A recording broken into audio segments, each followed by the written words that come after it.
Rachelle, you're on the Ken Coleman Show. What's going on? Hi, Ken. I'm so glad you took my call. You bet. What's up? Well, I left a restaurant about 3.5 weeks ago. I was there for about 2.5 years.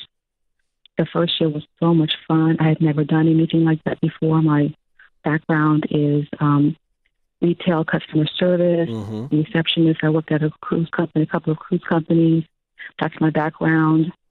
Since 2013, I was attacking my body with an illness, and it made me lose my apartment. I've been just going from place to place to place. I have no savings or anything, and I just couldn't stay there anymore. Okay. I'm down to my last $3. I don't know what to do. You're down to your last. You're down to your last $3.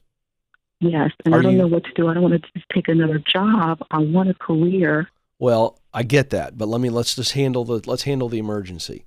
You need another job right now to get stable.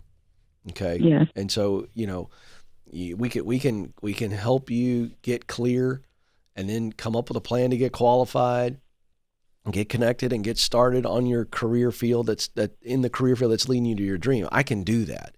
But if you're starving, do you have any relationships? Are you living with somebody? What's going on? Are you alone with $3 in your bank account?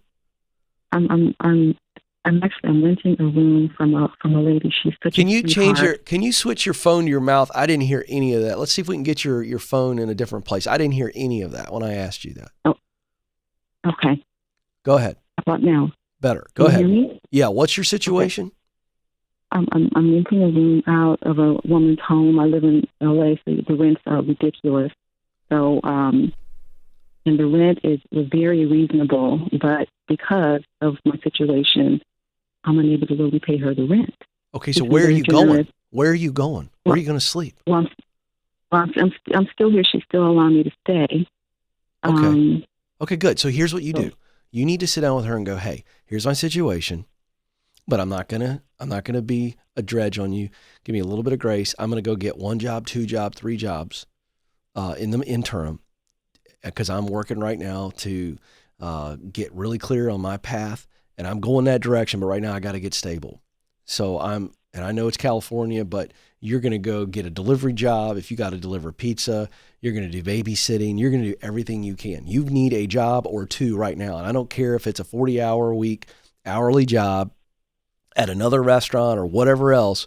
You've got to go do that to get stable so you can keep paying your rent, and then we can take the path forward. Do you understand what I'm saying? I do. I mean, you got to survive right now, and you can do that. Yes or no? Right. No, I asked you a question. Can you go get work and survive? Yes or no? Yes. Okay, go do that first. Now, what is it that you would love to do? You've been listening to my show long enough to dial me up today. That's not why you called me.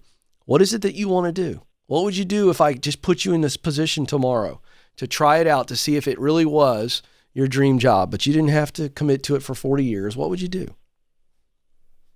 Music, number one, and voiceover work. Okay. So are you a really gifted musician? Very talented? I'm a singer. Right. I'm saying, are you really talented? I would say so, yes. Okay. Have you done that work before out in LA? Any kind of background vocals or studio work? Professionally, no. Okay. So you've never once been paid to sing? No. Okay. Let me ask you this. If I called up everybody who knows you well, and I said, tell me, is Rachelle, is she delusional, or is she really, really gifted? If she gives this thing a run, could she do it? What would they say? Yes. Okay. So here's the deal. You're in a tough industry, and you're also out in LA. So you got to ask yourself, do I stay in the LA area, or do I go to other cities in America where it's more affordable, job market's better, there's more freedom, and I start to make connections there and start doing, studio voiceover work? Because you can do voiceover work from anywhere. If you're talking about doing true voiceover work, is that like commercial stuff? Jingles? Exactly. Yeah. Well, jingles. Yeah. Okay. So here's the good news. I want you to do your research on that if you haven't already. And that's just you going out there and seeing successful voiceover artists online, because they've got websites and they've got a lot of work. And the ones that have done a lot of work, you'll see all their work from very legitimate clients. And you look at what they're doing and you go cut some demos. You figure out how to do that. Now, right now you have $3. So you're not spending any money right now. Now you're spending time going, who's doing it well and how are they doing it? And I can go look at that and go, oh, I can replicate that. Okay. And you start telling everybody, hey, I'll do a voiceover for you here. I'll do a jingle here. I'm looking to meet some producers who are looking for some BGVs. I've got to start shaking the tree. And some leaves will eventually fall, or fruit will fall. I remember when I was a kid, we used to go to my grandfather's apple farm and he would say, boys, shake that tree. And they'd have these little Granny Smith apples that just tasted so delicious, so they would just fall off. But what we would do is we would jump up and grab a branch, or he'd lift us up high enough, and we would just shake the tree with everything we had in our little bodies, and those apples would fall down. That's what you have to do right now. But you're doing that as you are working a full-time job, or maybe a full-time job and a part-time job. You're looking for any kind of work you can do. I mean, any kind of work around music studios. You have got to use the proximity principle. Amanda, let's give her a copy of my best-selling book, The Proximity Principle, because this is what you do, Rachel. You are getting around anybody you can. If you got to take a job cleaning a music studio, Joe, that's what she ought to do. Absolutely. Hey, music studio is looking for somebody to clean the studio. Take that job.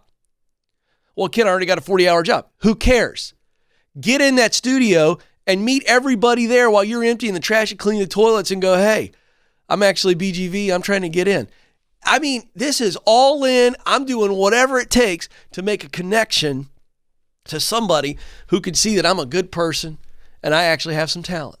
Help them on the weekend. Help them on the weekends. I mean, do whatever it takes. You're single, Rachel. Get after it.